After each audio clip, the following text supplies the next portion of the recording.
Yo, what's up guys, welcome to my humble YouTube channel where I bring you fanfiction that will brighten your days. Before we start, a subscribe is greatly appreciated, and don't forget to leave a like and ring the bell icon so you won't miss exciting new fanfiction stories.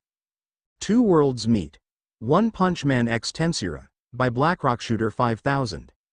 Chapter 4, The Hero Association. Current time greater than 11:30 a.m. At Saitama's place. What do you mean I'm cooking it wrong? Rain's voice echoed with frustration. I don't know how I could have been clearer than, you're cooking it wrong. You're supposed to. Wait, are you adding salt? Saitama exclaimed in horror. Of course I'm not, liar, that's clearly salt. I thought you said you knew how to cook this. Genos interjected, cutting off Rain's sentence. You stay out of this, Dick Less, the blue-haired woman insulted. The cyborg glared at her, his eyes piercing through her very being. The argument stemmed from earlier that day when Saitama intended to make some udon to eat. Genos wanted to make it for him, but Rain interrupted, claiming she could do it. The reason? Guy had ordered her to be a maid for Saitama until further notice, just to mess with him. Guy also believed Rain was a handful, so he dumped the burden on Saitama, killing two birds with one stone. Before the argument could continue, the door slammed open, and 5 individuals entered. Don't open my door like that, you almost broke it, Saitama said, a worried expression on his face and an annoyed tone in his voice. Haha, we've become S-class heroes, Milam declared triumphantly. That's right. Now, as your senior, you have to do as I say, Carrera added, putting her hands on her hips with a smug face. Milam and Carrera were the first two to walk in and declare. That's not at all what that means, Saitama replied blankly, a sweat drop going down the back of his head. The next to enter was Velzard. That was so easy. Not that I was expecting anything else, she said in a sly voice. Rimuru and Veldora followed behind her. The slime decided to stay between the two, considering Veldora was still afraid of Velzard. Did we miss anything while we were out? The reincarnated boy asked. Aside from Rain being a horrible cook, Saitama began, pointing a thumb behind him. Hey, nothing happened. What about you all? How did it go down? He asked Rimuru, but before he could respond, Veldora butted in with a confident smile, losing most of his fright from being around his sister. Ha ha ha, it went well, and a bit chaotic, he revealed. Oh, so you're gonna tell them what happened? Velzard suggested. Some of Veldora's confident aura dissipated, and he went a bit quieter, responding with, why yes, sister. I'll tell what happened. Saitama noticed Veldora's fearful demeanor around her, raising an eyebrow at his strange behavior. Rimuru felt sympathy for the siblings' past, shaking his head at the situation. Earlier 9 a.m. So if I became a hero, would I be able to blow stuff up? Carrera asked Genos. If you're in a battle with a monster, yes, he answered. What about the surrounding buildings? She further inquired. As long as it's not intentional and couldn't be avoided, the cyborg explained. It honestly sounds like you just want an excuse to blow stuff up for no reason. Saitama got involved in their conversation, eating a bowl of cereal and watching a movie. Milam was eating the same but reading a manga next to him. Rain was quietly daydreaming off in La La Land on the side of them. Zelario and Obera were behind everyone. And what if I am? The blonde asked with a grin and a challenging tone. Let's not turn this into an argument. But to answer your question, if that's your reason for being a hero, I really can't say anything. My reason isn't that much better, he said nonchalantly. Nonsense, master. Your reasoning for being a hero is unique, Genos quickly reassured his master. Sounds like you're just trying to come up with an excuse. Anyway, as I was saying, as long as you aren't harming anyone on purpose, then it's fine, the bald man said. Carrera thought for a moment before Milam said, ha ha ha. I'm gonna become a hero because I think it'll be interesting. Let's go right now, Carrera, she excitedly said to her friend. Okay. Hold on. There's an entire process you gotta go through first, paperwork. Before Genos could finish, they left, closing the door behind them. Zelario and Obera followed suit, while outside, Milam went next door to get Rimuru. Hey, Milam. Hey, bestie. Want to join us on our hero journey? Us? Rimuru questioned. Greetings, my lord. We've chosen to become heroes in this world, Carrera chimed in. Rimuru stared at the two for a moment, engaging in a mental conversation with Seal. Seal. Yes, Master? On a scale of 1 to 10, how much chaos is about to unfold? Let's just say that scale isn't sufficient for the havoc these two battle maniacs will unleash. Size sounds about right. After his brief conversation with Seal, he turned to the two girls and inquired, what led to your decision to become heroes? I thought it would be interesting, Milam answered. I just want to blow stuff up, the blonde demoness quickly added. The two replied with grins on their faces. Rimuru looked at them with an indifferent expression. Shortly after, Veldora joined the conversation. A hero, you say? Just like in the sacred texts. All right then, I'll join you. Sweet. Fine by me. Milam and Carrera said in unison. What about you, my sworn friend? The storm dragon asked Rimuru, walking up to him and leaning on his shoulder with a smile. Rimuru looked up at him and said, sure, I don't see why not. Internally he was yelling. I'm gonna have to babysit, aren't I? Ding ding ding, right you are, master. Seal, please say there's something I can do to, at least, take some of the pressure off. Obviously, master, you should put some of the burden on Saitama. Him. That could work, but I'm not entirely sure yet. Well, let's first go to the Hero Association HQ and find out for ourselves. It would also be a good opportunity to see more of the technology and powers. Yeah, you're right. Back in reality. Alright, let's go. Right after Rimuru said this, Diablo, Testarossa, and Ultima came behind him. Are you sure about this, Lord Rimuru? Diablo asked. Yes, even though I'm not worried about any of those heroes being more powerful than you, something still brought us here, Testarossa added worriedly. That's right, my lord. We need to be cautious about how we deal with things going forward, Ultima quickly followed. They all expressed their honest feelings to Rimuru. Of course, some of this was because Carrera would be becoming a hero too, no doubt being around Rimuru more. It's fine, all of you. I've already thought of this. As being brought here is actually the main reason I want to go, to investigate the association myself. And to look after these three, he thought the last part to himself. Satisfied with this, all three of the primordials bowed. Foo, I should have known you had all of this under control, Lord Rimuru, Diablo remarked. Our Lord Rimuru is just the best, isn't he? The white-haired primordial praised. Wow, something we can all agree on, the petite girl said. They all said with admiration. Rimuru had to stop an eye roll from their over-the-top reaction. Good grief. No matter how many times I see this, just overdramatic for no reason. Who wouldn't be overdramatic for you, master? Seal would say to herself more than anything. Seal, did you say something? Nope. Okay. Alright. Let's head on out. Diablo, Testarossa, Ultima, follow, but keep a distance, and look out for anything suspicious. All at the same time, they bowed their heads and said, yes, Lord Rimuru. After this, they all got out of the building. That's when Rimuru saw Zelario and Obera, presumably just watching after Milam. They were about to fly when they all felt an ominous aura coming from behind them. They turned their heads to see Velzard. Standing there. Menacingly, her eyes looked completely cold and dead, with no type of smile on her face. A second felt like a year. This would go on for a few more seconds before a smile appeared on her face. Somehow, this just made it even more unsettling. Hi, she spookily greeted. Hi, Milam responded. The others remained silent, either out of fear or heightened vigilance. Velzard appeared truly unpredictable. Unlike her sister, she is not nice, Carrera thought. If anything happens, I'm not sure what I'll be able to do. Will I be of help to Lord Rimuru? TCH, Diablo internally grumbled in frustration. This woman is extremely dangerous, Testarossa contemplated. This is gonna get ugly real fast if she makes a move, Ultima observed.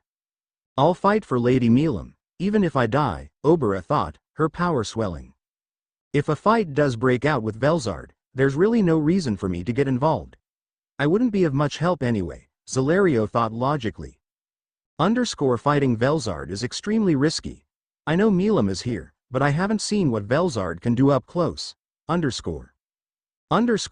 worry, Master. I'm already setting up countermeasures should anything happen. Thanks, Seal. I can always count on you, although, Talking to Seal, he would look behind him at a cowering Veldora. Just what I expected. Veldora's PTSD is just too much for him. Velzard started to approach the group, making them tense up. Milam positioned herself in front of the group, looking up at Velzard directly into her eyes. So, what do you want? She asked. I couldn't help but overhear your little conversation and decided that I would like to accompany you all, she explained. You must be joking.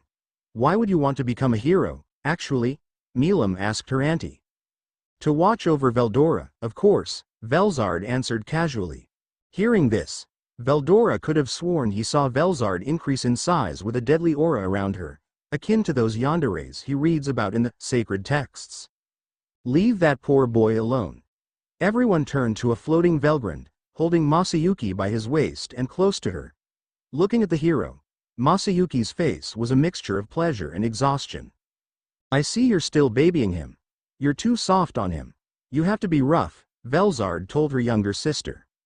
Hearing how she said, rough, made Veldora want to run right then and there. And you're too hard on him. Sighs, I really don't want to get into this right now. Me and Masayuki are heading to the HQ of the Hero Association. Really, that's where we're heading to. You thinking about joining? Rimuru chimed.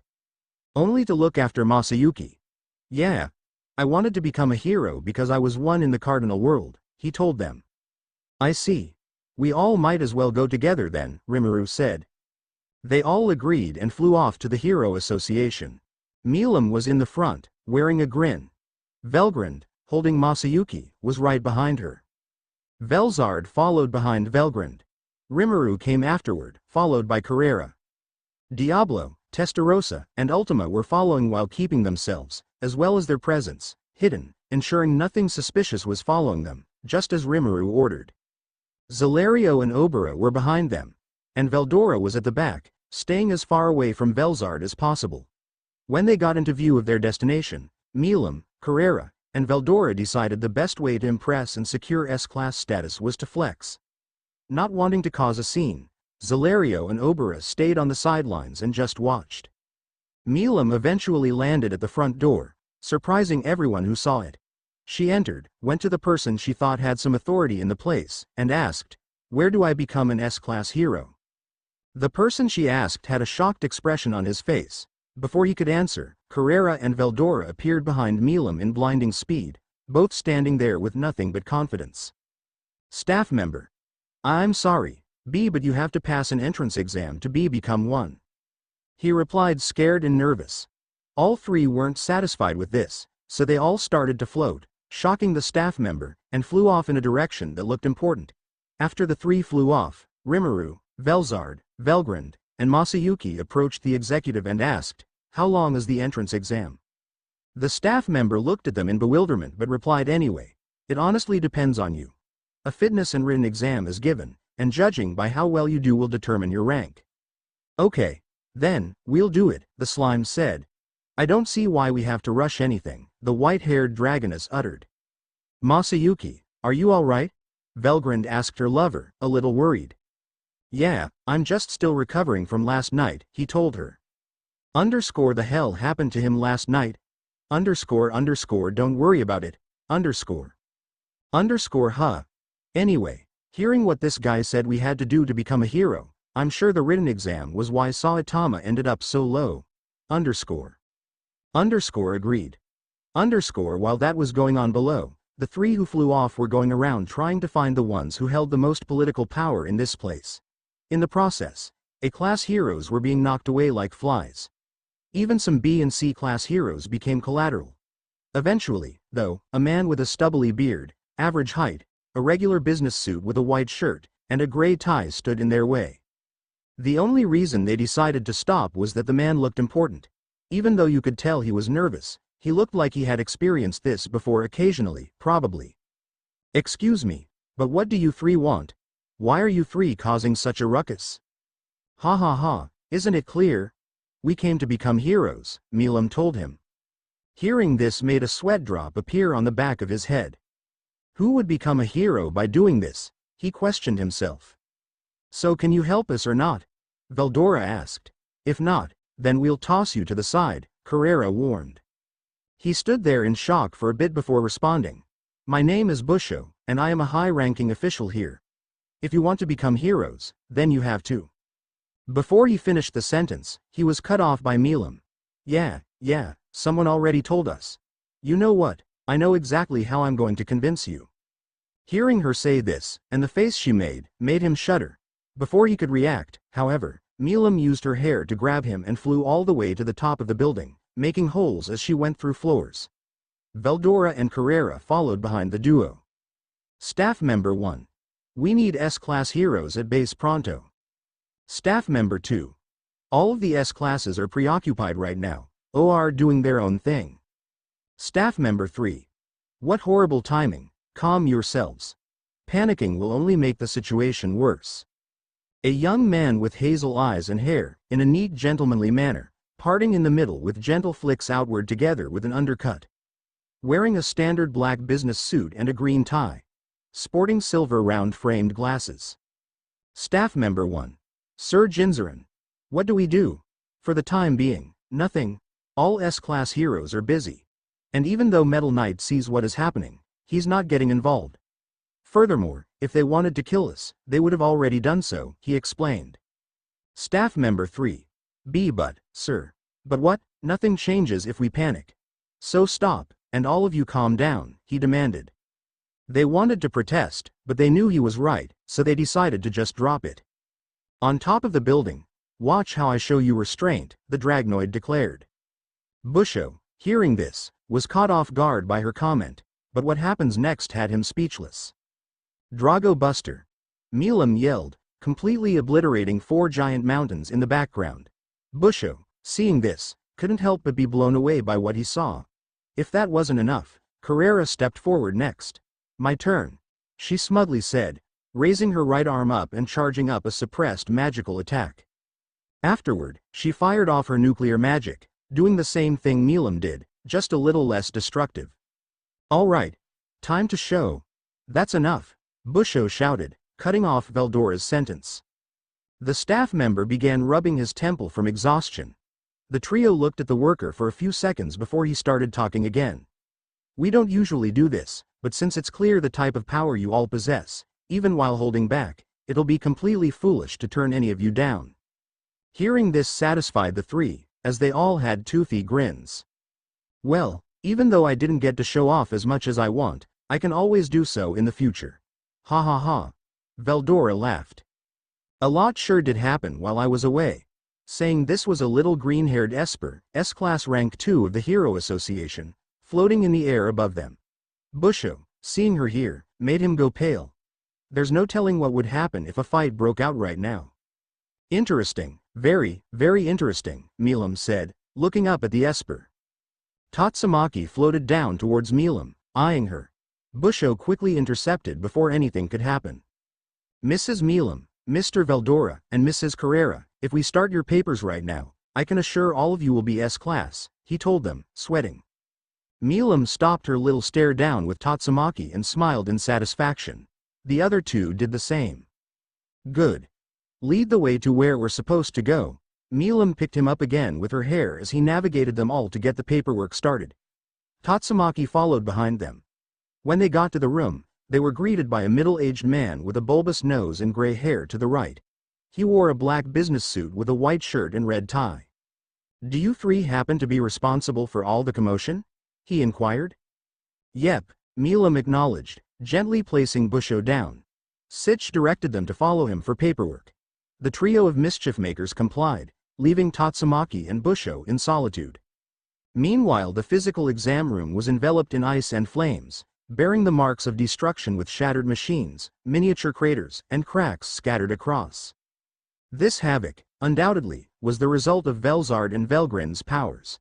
Rimuru, on the other hand, performed well but chose to hold back more than the others. Mainly because he wasn't one to show off and preferred to keep his powers well hidden. The staff members who witnessed everything were beyond shocked, sweating profusely with eyes bulging out of their skulls. Velzard walked over to one of the staff members and demanded, "You're going to give us the written exam right now, correct?" This was more of a demand than a question, and the staff member knew it. Out of complete fear, she nodded her head and instructed them to follow her. On their way there, Masayuki bumped into someone. That someone was King, S-Class Hero rank 7. Bump bump bump bump, a loud sound emanated from him, a sound dubbed the King Engine. It was said that once you heard this sound, you were automatically unable to fight due to sheer fear alone. Masayuki was genuinely intimidated by this, but his poker face was something else. This mainly stemmed from the fact that he was surrounded by 3 people who were among the strongest in the world, and his training had prepared him to become an emperor in his own world. Rimuru, Velgrind, and Velzard saw right through King, each having different thoughts on the matter. Underscore actually kind of impressive how he made it without lifting a finger. Underscore correct. He feels more like Masayuki than an unstoppable hero like Chronoa. Underscore. Interesting. I wonder how long he can keep this bluff going for.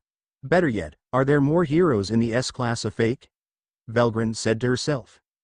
Era, coming to this world really has been entertaining. Can't wait to see what happens in the future, he. Velzard amused herself. Staff member. King must be testing them. Hearing this, the 3 were about to unleash their auras until, I was thinking about battling the Masayuki kid. However, that would be terrible. There's no telling what amount of destruction the 2 of us would cause if we fought. The supposedly strongest human lied. This actually caught the 4 by surprise.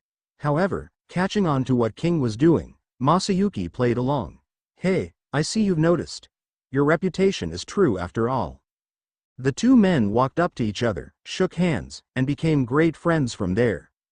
Underscore, this is the very definition of fake it till you make it. Underscore indeed. Underscore, impressive, he catches on fast, the Scorch Dragon thought. Hee, how cute, amused the Ice Empress. These people are deserving of S-Class. Skip all of the bullshit and put them in, King demanded. All the staff members were stunned by this. Before any of them could reply, however, someone made their presence known. I agree with King. Saying this was a pretty boy. A class rank 1, Amai Mask. Seeing him, the 3 thought the same thing, he's not completely human. Staff member. Amai Mask, are you sure? Why, of course. It's pretty clear there is no reason to doubt their abilities. And just look at how beautiful they all are. He gestured to them. Hearing him say this, another thought came to them, a narcissist and only focuses on looks. Staff member. Yes, Amai Mask, sir. Right away. The staff members all scattered, getting info on the new S-Class members and writing their names down. All I'll say to you 4 is, don't embarrass the association, look beautiful, and back your words with strength. And with those words, he left. Of course, the group didn't like his attitude, but making more of a scene right now wasn't worth it. After this, Masayuki and Velgrind went back with King to hang out at his place and play video games, while the rest headed back. Back in present, and that's what happened, Veldora concluded. The story was so long that Saitama was literally asleep. Rain was damn near close. Genos was the only one who listened to every word that was said, every detail that was given. He let none of it pass him. I see. So you all really did have an eventful day, the cyborg commented. Right, you are, Rimuru responded. Saitama, wake up, Milam said, poking him on his side. Yawns. Man, you guys sure know how to talk a guy to sleep, the bald man said while yawning. Of course, they were annoyed by Saitama's actions. Sure, they understood that, because of his strength, he had a short attention span and was oblivious to things. But, it can still be annoying from time to time. I hope you had a good nap. 'Cause guess what time it is? Carrera said as it hit 12 o'clock. Seeing the time, he'd remember how he said he would fight her today at this time. He went on to stretch and change into his hero costume. I did say that, he said blandly. Right, Carrera uttered, nodding her head. Later everyone gathered at the same place where Saitama had fought Genos. They observed the aftermath of what Saitama had done to the mountain range. Of course, this didn't mean much to them, as they could easily replicate such feats. Alright, let's get this over with. The only reason I'm even here is to gauge your power, human, Feldway annoyingly said. That's right. After this, we will officially begin our actual mission, Diablo followed and remarked. And I will sadly have to be far away from Lord Rimuru-sama, Diablo thought to himself. That reminds me, why do you all keep saying, human, like that? Aren't you guys humans? Saitama asked. Now this actually shocked all of them. Velzard was the one to walk up to Saitama, asking, Saitama, how do you gauge the strength of the opponents you fight? By how many punches they can take? Why do you ask? He said curiously. So, you don't use any type of ability to sense what your enemy can do? Zelario chimed in. Nope. And you couldn't tell that we weren't humans? Rimuru asked, getting involved. Right on the money, the hero for fun confirmed. Well, this explains a lot. They all thought simultaneously. Alrighty then, let's get the fun started, Carrera yelled, excitedly. Okay. The both of them jumped down, taking their respective places facing each other. Carrera got into a proper battle stance, her golden sword drawn. Saitama just stood there with a blank expression, both hands to his side. Of course, multi-dimensional barriers would be put in place to keep the battle from doing too much damage.